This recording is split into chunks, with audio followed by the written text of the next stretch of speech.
Welcome to the Music Ed Matters podcast. I'm your host, Dr. Emily Williams-Birch, and this podcast, it exists for you. Whether you're a music lover, an educator, a choir member, each week we bring guests to the show to help explore what matters in music. I'm so glad that you're here. Welcome to the show. Hello, and welcome to the Music Ed Matters podcast. I'm your host, Dr. Emmy Birch, and this episode features one of my friends and choral entrepreneurs and directors and just all-around awesome human, Tegan Miller. In this conversation, we talk about how Tegan has taken so many leaps and done some of the coolest things, and I really think you're going to learn a lot and have some great ideas sparked from this conversation. This is recorded during the summer and will be released in the fall when I'm in the quarters, so there's some moments that are total summer brain. It's hilarious. But I hope that whatever you are doing right now, you are feeling invigorated and that you enjoy this conversation, which is brought to you by our friends over at Perform International. So if you're thinking of traveling next summer or next spring break or next winter, whatever it is, give them an ask, see what they're up to, and they can design something absolutely perfect for you. All right, that's enough for me. Here's my friend, Tegan Miller. Today on the podcast, we are talking to one of my dear friends who lives in Savannah by way of all sorts of cool places, Tegan Miller. Hi, Tegan. Hi, Emmy. How are you today? I'm so excited for this conversation. I have been looking forward to it for some time. I work with Tegan's husband at SCAD. Asaf has also been on the podcast before. And what else? We do Wednesday supper at one of the dining halls. Like, we have lots of fun little things that we do around town, but you and I have not gotten a lot of one-on-one. So I'm really excited for this conversation. Yeah, me too. It'll be so fun. Okay, so we have to tell the listeners, since they don't know you, who is Tegan Miller and how did she end up in Savannah, Georgia? Yes. Okay. So Tegan Miller is just a Kentucky girl who found her way, through choir, through church, as a lot of us do, I think, and was bitten by the bug. I think it was fourth grade that I was sitting in my first choir rehearsal, and they gave me the harmony to sing, and that was it. That was my forever life after that. And so I, from that point forward, was always involved in singing, always involved in choir, and would joke with my high school choir teacher, that I would take her job one day and all of this. And I did end up going to, my undergrad was in vocal music ed, and right after college, started teaching middle school choir in Lexington, Kentucky, which was the joy of my life at the time. So much fun. And still on track to take my high school teacher's job. Like, that was actually a plan. But then, life happens, things change, and I found an opportunity to move to New York. And it was actually a friend of mine that I sang in women's choir together at the University of Kentucky. And she was she was living in New York, but she came down to Lexington to see a show that I was performing in, and her family and everything. And we went out for coffee afterwards, and she was like, I need a roommate, and you've always wanted to go to New York. So what do you think? And I was like, yeah, no, I'm going to do that. I was just at a time in my life when I was like, you know what? I'm going to choose me, and I'm going to do something I've always wanted to do. And so I called my mom first, because that's what you do, right? And then I called my principal and quit my job, and we cried because we had a really good relationship, and I loved my job a lot. But I was like, I need to do something for me. I need to explore who Tegan is and what she wants. And so I moved to New York City and pursued musical theater for several years, actually. And I always say there was like a coral shaped hole in my heart. I just was like, something is missing, So I started to look at choirs to get involved in. And as you probably understand this too, Emmy, once you get involved, you get really involved. And you don't just halfway do something, especially with choir, right? So I ended up becoming like assistant conductors and professional section leader and all of this stuff. And then at the same time, I was like really missing teaching. So I decided to combine musical theater and music education, and I started music directing musicals. And that was fun for a while. I learned a lot. It forced me to practice piano for the first time in my life. So much piano. So much piano, but also taught me a lot of like very unique skills about musical theater and popular music and reading lead sheets and creating my own accompaniments and all of that kind of stuff, which I find still beneficial to this day, even in choir. So lots of skills, lots of things that I knew I didn't want in that field. It's a very male-dominated field, and not such a safe place. I didn't feel safe in all the spaces I was in doing that. So I decided, you know what, I'm gonna do something different, focus on choir, but also start teaching voice lessons. And I started to learn more about vocal pedagogy and how the instrument actually works and how to actually teach singing. And I ended up opening my own vocal studio, which I still have today, MTC Vocal Academy, and just moved it here to Savannah when we moved here. And yeah, I decided through that company, you know what, I've always wanted to start a treble choir. Because of the treble choir, it was then known as the women's choir that I was in at the University of Kentucky in my undergrad. My mentor there, Dr. Lori Hetzel, was just, I think she hung the moon. Like, she's just the epitome of matriarchal leadership and always fostered a really safe and loving environment, collaborative environment, instead of like a controlled environment. Mm-hmm. And so I was like, I want to do that one day. I want to create a space like that.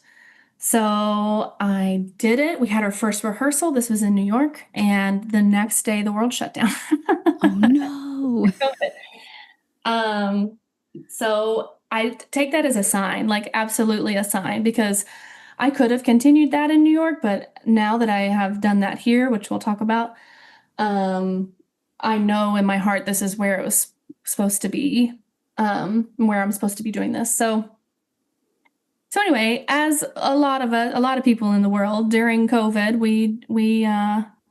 we're a transplant down to Savannah, and we had just been there. I was just competing in the American Traditions competition. For those of you who don't know what that is, by the way, give a shout out to that for sure. Give a shout out, because you could win a lot of money from it if you do win, and even if you don't win, it's such an incredible experience because it's like 20-something singers are chosen from all over the world.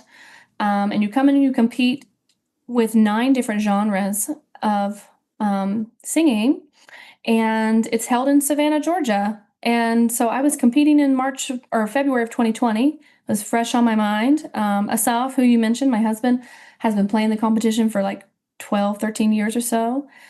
And so when the world shut down, we looked at each other and we're like, we cannot be in this small New York apartment anymore, especially not knowing what it's going to look like in next week or next month or, whatever. So a friend of ours was like, you guys keep like being wishy-washy about moving and throwing all these places around you want to move. We were talking like Connecticut, Amsterdam, or all over the place.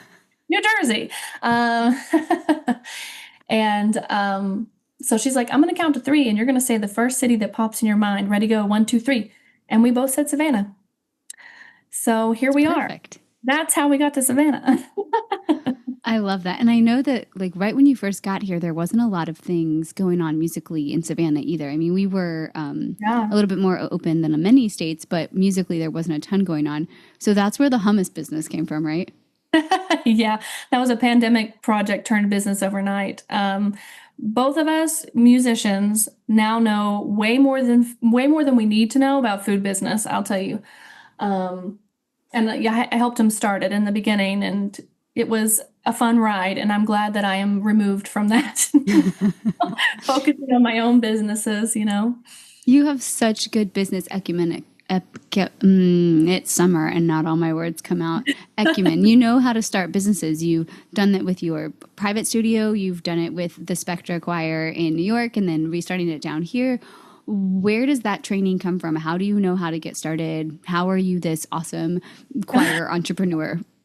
Oh, well, thank you. I'm going to be completely honest with you. It is trial and error. I didn't have any prior knowledge of business going into my first business, my voice studio. which I think is a disservice we do to voice teachers, especially voice teachers, because you are a business, or performers. Even as a performer, you are a business. You are marketing yourself.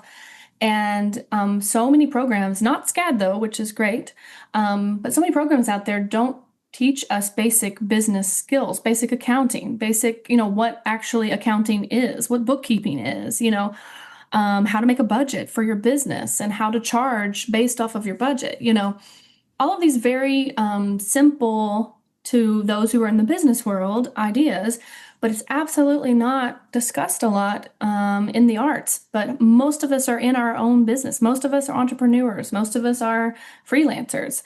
And, I stumbled through in New York as a freelancer, just like, hoping to make ends meet by just getting a job after job after job and hustle, hustle, hustle. And after a while, it's like, you know what? I don't want to do that anymore. It's exhausting. I don't feel grounded. And I know that there is a more efficient way to go about doing this. So, I've had some mentors and coaches throughout the way that have helped me a lot. Shout out to another business. They're called SECO for short, or Speakeasy Cooperative. They're a voice teacher business coaching group community, essentially. And I'm in a mastermind there. We meet every week. I've actually just met today at noon, and we talk about all things business, but also relational, and it's all tied together. But I'm very grateful for that community and for that space. Lots of training there, and lots of people with a lot more experience than I had, who showed me the way, or just really guided me and helped me figure it out. I think one of the biggest lessons I learned from all of this is we're not born out of the womb knowing how to bookkeep or how to do accounting. And accounting is not easy. It's not an easy concept. And I don't know about you, but I used to be like, I'm bad at math. I don't understand it. And really what it is just like singing. It's a skill that can be learned. And so I learned it. And that's really all it is. That's so cool. So you started this business of your private studio, MTC. Okay. Geez, Louise, I have the other one in my head. I'm telling you, it's summer. It's kind of funny because they like a lot of acronyms around me are very similar. Yes, the ATC is the vocal competition. MTC Vocal Academy is my academy. So how did you go from the academy to Spectra? How did you make that? Is it its own separate business entity, or is it underneath the umbrella? Yep, own its own business entity, its own LLC.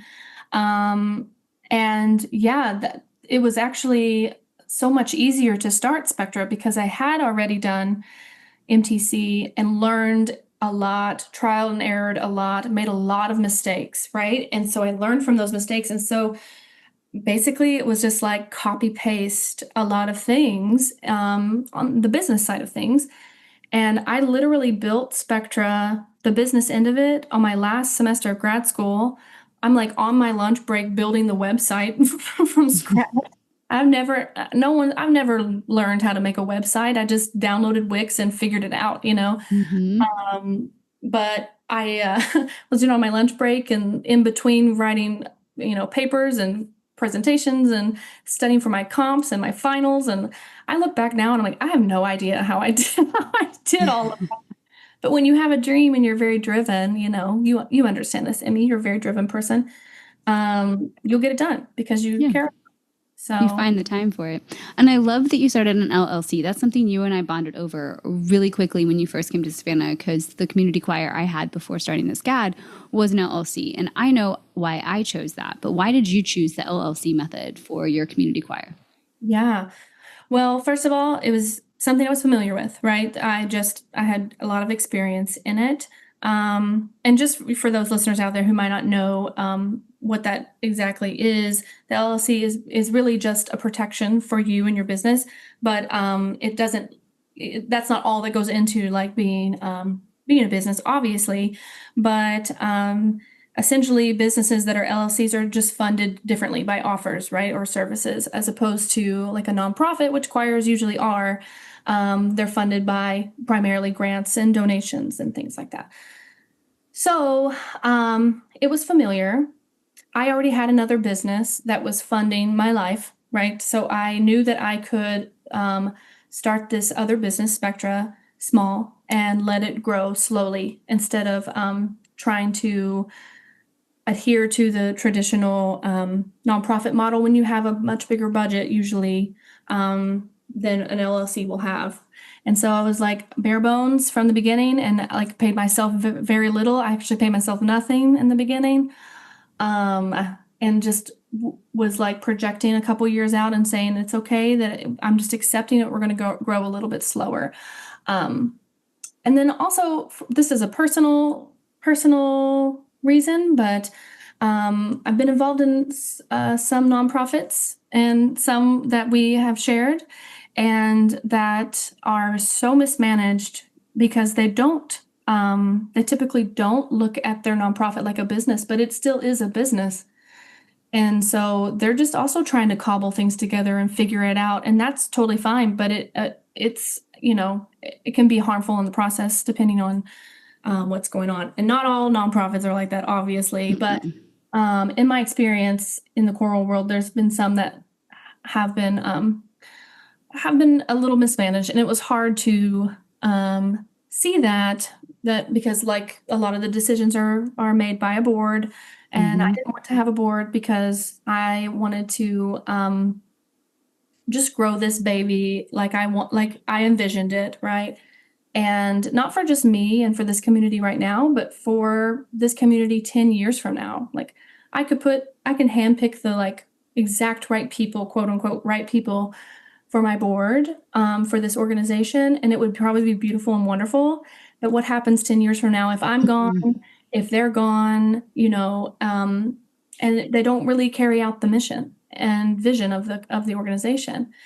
And I just felt like a lot of these nonprofits that I had been involved with who were mismanaged, they did not have the mission and vision always at front of mind.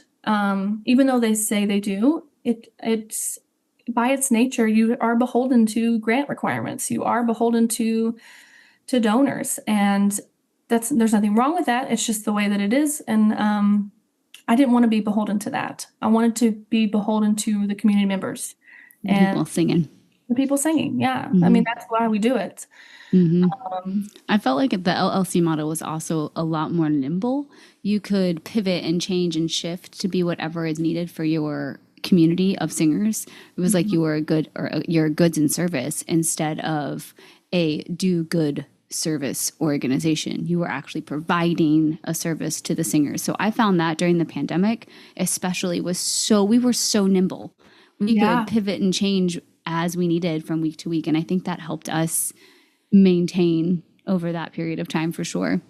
Yeah, I totally agree with you. There's a lot more flexibility in this kind of model. And a lot of opportunity to trial and error again, like just try things, throw spaghetti at the wall and see if it's, throw paint on the wall, see what you make every time. You never know. Exactly. And I always said, like, we're building this baby as we fly it. And the real beauty, I think, that's come of it, I think my favorite part is we're building this community together, like me and the singers. And I ask their input on basically everything. And it's really cool to see that happen in front of my eyes. Like, it's not just me dictating what needs to happen. It's us working together to build this beautiful space for one another. Oh, I love that. Okay, so tell us about Spectra. So who sings in Spectra? What is it? What's your mission? What's your vision? What are you doing? All those things. Yay, yeah. Okay, so we are a feminist treble choir that is dedicated to amplifying underrepresented voices in the repertoire we choose, the causes we support, and the community we create. And so that looks a little bit like I program, the music I program is primarily female composers, also composers of color, immigrants, people of the LGBTQIA community, and just voices that we don't hear from as often. And I always say, not that the other voices don't matter. Everybody is important. It's just that we wanted to give a platform to those who we might not hear from as much. And even me personally, I've discovered so many new composers and new types of music, or new pieces of music that I don't know if I ever would have discovered if I didn't dig a little harder, and a little deeper, So it's been a real growth opportunity for me as well. And then all of the causes we partner with the Savannah Pride Center and Safe Shelter here in Savannah. Safe Shelter is an organization that is that provides services and housing for victims of sexual abuse. And we also partner with Theros Place, which is a similar organization, but it's specifically for young girls ages 13 to 17 that are victims of sex trafficking. So we hold a benefit concert for them in the spring on International Women's Day. And other organizations too that are local to Savannah, we invite them to come set up a table at our concerts and tell the community about what they're doing. And there's so many great organizations in this town, so it's nice to give them a little extra platform there as well. And then in the community we create, we amplify each other's voices and make sure everyone is seen and heard and can just show up as they are and be seen and heard. And that's also my favorite part, just watching these women. Most of the women, the people that sing with us identify as women, but they just support one another and lift each other up, because we are stronger together. And that's kind of the whole sentiment of the space. I love that. And where do you find your people? So is it a good representation of Savannah, or do you have certain places where you find your people?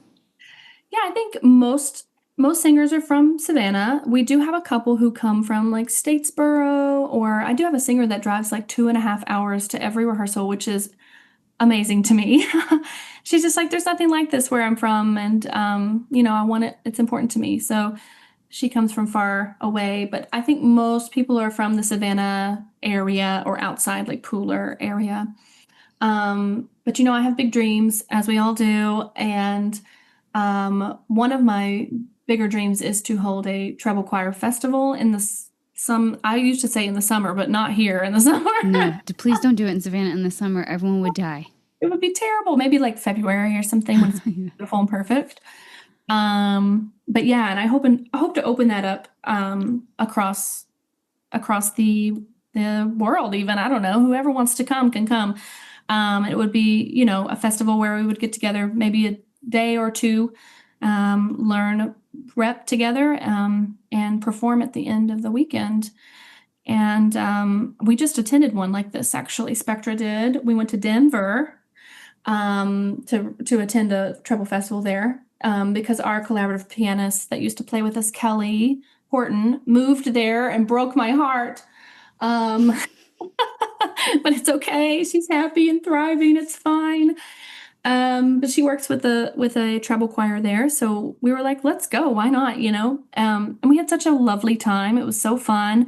We learned a lot. It was nice to see something like this really managed well and like, so successful. And it was so big. It was like over 100 voices, I think, there. Fun.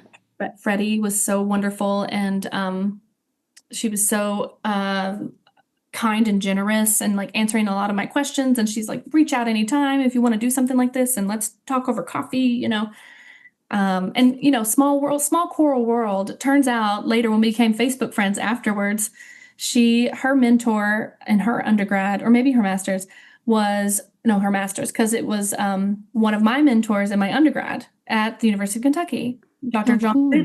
Yeah. So I was like, that's cool. Small world. Yes. Small world of all that interconnectivity. I love this idea. And to kick it off, you have something coming up. Now, this episode will air after this has already happened, because this is a summer recording that will play during the fall while I'm in the quarter and don't have time to record episodes. So I don't know when you're releasing, but I know you're episode 195. You have something super cool coming up, and I can't wait to hear all about it. Can you tell us about it? And I'll share stuff on the podcast, Instagram and stuff before this goes live. Yeah, 100%. I'm actually going to pull up the information so I don't misquote it, because it's still new. Ooh, that's exciting. Just launched it yesterday. Okay, so I just want to check. Okay.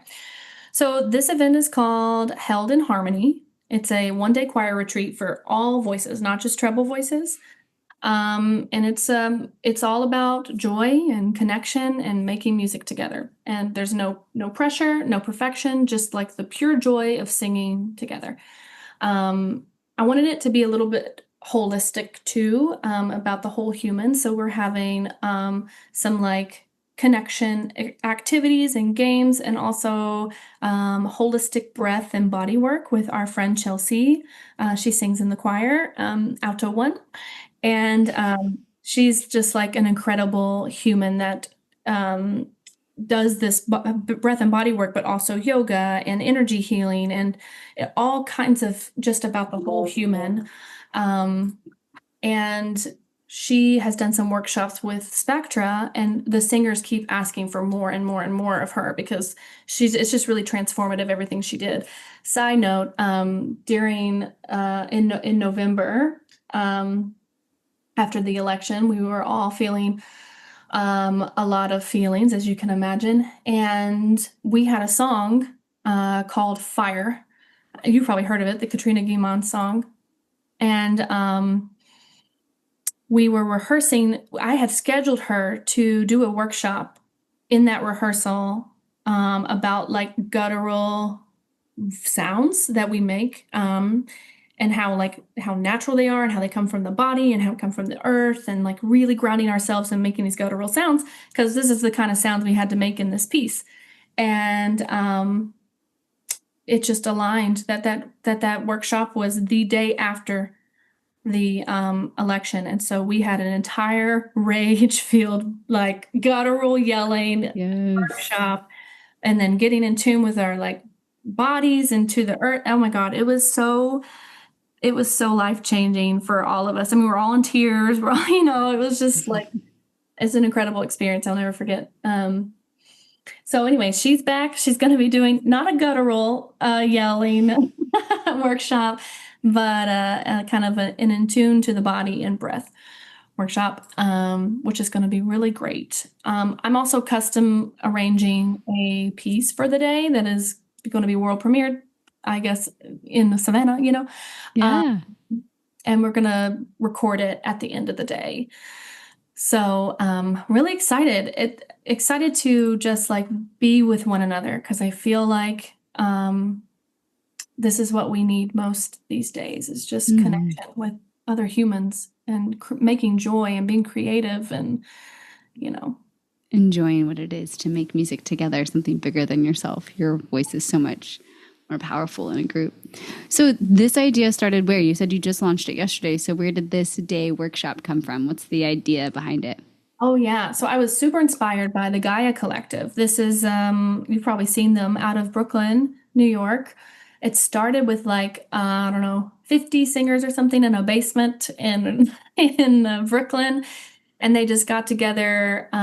It's a little bit shorter workshop, I think like a 3 or 4 hour. They learn a piece and they like sing in a big space with each other. And there's like movement and things like that. And it has since expanded into this really beautiful organization. They have they call them one-day choirs all over the world. They have them now. And so I was like people kept sending me videos of them performing. And I was like, oh, I want to do something like that in Savannah. And then at the same time, there were like some conversations with colleagues that were like, we just really want to get together and sing. Like, we just want to sing, even us as directors, we don't always get to sing. And, so I was like, I want to create something like this. So I was deciding on when to do it, and all the stuff in summer is like the only time we have a little extra time to plan and think and all of that. So that's why we decided to do it now. Yeah, middle August, which I think is great because schools have gone back down here in the South. So there's a little bit more routine, but I think it's going to be so life-giving. I'm very excited to hear all about it. Yeah, I'm excited. And, it's so hot here, so people don't mind being indoors for a day. No, absolutely not. It feels like 1,000,000 degrees out there. This is so cool. It's really fun to hear all of the pieces that are coming together and seeing what you're doing in Savannah. So for someone listening right now that has ideas, What would your piece of advice be other than the trial and error? Because that's big. That's been a big piece of our conversation. What would your piece of advice be if someone's thinking, oh, I'd like to do a workshop or a festival or start a choir? What's your thing? Okay. Well, I would say, I think my knee-jerk reaction, like my knee-jerk advice used to be like, just do it. Like just leap, but that's not easy. And I understand that. And that is my personality. I am a leaper. I am a risk taker. That is just it's baked into who I am as a human. So it's always been easier for me to take risks. And I know that it's not always easy for everyone to do that. So my biggest piece of advice is if you get the courage to leap, don't feel like you have to be perfect before you leap. Because I think that is something that held me up for a little while. In doing some of the things I wanted to do, it's like I need to know every bit of information before I start this or whatever. That used to be how I saw it. And then I realized, all the most amazing things that have ever happened in my life, my move to New York, my starting this choir, like it's other things I can't think of right now, but all of these amazing things that have happened to me and like really shaped who I am as a human have been things where I just took a chance and didn't worry about it being perfect. And that was hard with Spectra because it was something I cared about so much.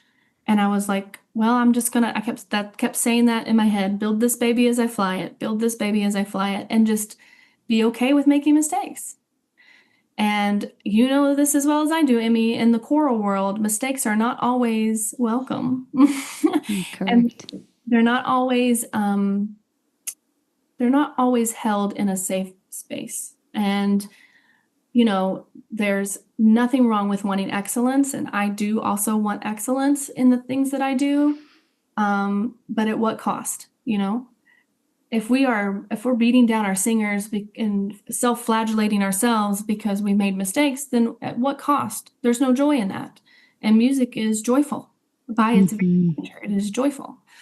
And so, I guess that would be my biggest piece of advice is you don't have to be perfect and don't expect yourself to be perfect because it won't happen. And try to accept making mistakes and learning as you go. And keep the joy in the community that you're building. I love that is just something that is so evident to anyone who spends any time with you. Thank you for spending time talking today. Of course. Thanks for having me on. This is so fun. Okay, I want to check back in after all this is over and see how everything went. Yes, of course. And there will be more. I feel like if this goes well, we'll probably do it again. Good. We'll have to have a comeback. Yes. Take 2. Perfect. All right. Who's ready to leap?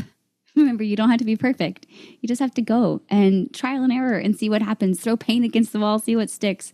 Hope you enjoyed this conversation. There's just so much we can do to reignite the joy and really come together with the thing that matters. So, in case no one has told you today, you matter. We all know that music matters, especially the things we create and the things we do together. And I'll see you next time on the Music Ed Matters podcast.